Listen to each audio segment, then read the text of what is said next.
Hello, everyone. Since the Stearns lecture was taken down off of YouTube, I figured I would paraphrase it quickly for you. Peter Stearns was going to talk about world economy theory presented by Immanuel Wallerstein. That's Immanuel Wallerstein. And what Wallerstein does for the early modern period is he breaks down the world generally into three different categories. And those categories are sort of obvious based on the colonial relationships that develop with the emergence of the European powers and the colonization that takes place. The terminology he comes up with are core societies, peripheral societies, and external societies. From the perspective of world history, his theory is very Eurocentric. It's looking at the world through the eyes of European domination at the time. One thing about the theory, even though it is sort of a simplification of what's going on, it does give you another way of thinking about the world.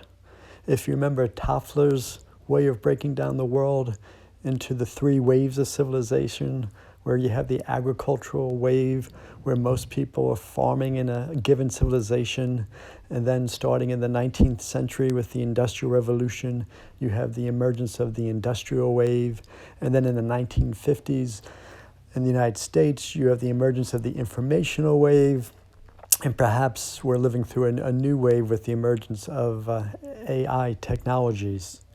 The thing about the theory is, instead of just talking about colonial powers, mother country, mother nation, colony, you can look at it and use the terminology core and peripheral. The core societies tend to be the colonizing powers of Spain, Portugal, England, France. The peripheral societies are generally the societies that get colonized, and they have economies that become dependent upon the core societies.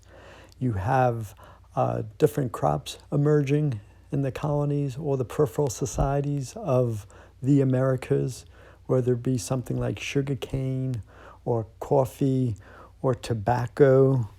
The other thing to think about, when you have a colonial relationship, say Spain colonizing parts of South America, it becomes very clear what kind of society you have. The colonized country tends to be the peripheral. As the colonies emerge in the United States, or what will become the United States, it's not always as clear. The northern colonies are sort of this in-between. They're not core because they are colonies, but they're not peripheral because they are starting to manufacturing their own goods.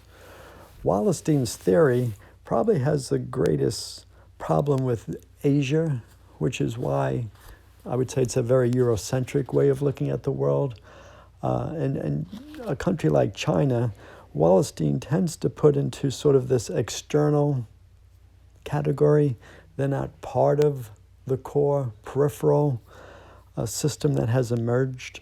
And it's clear that Wallerstein doesn't really have a great, maybe, appreciation for the history of China.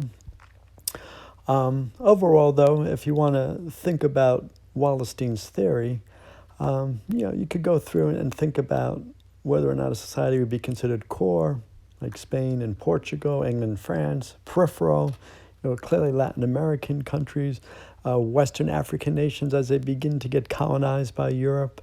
And then the external countries tend to really at this time be, in Wallerstein's mind, the Asian countries that aren't yet colonized.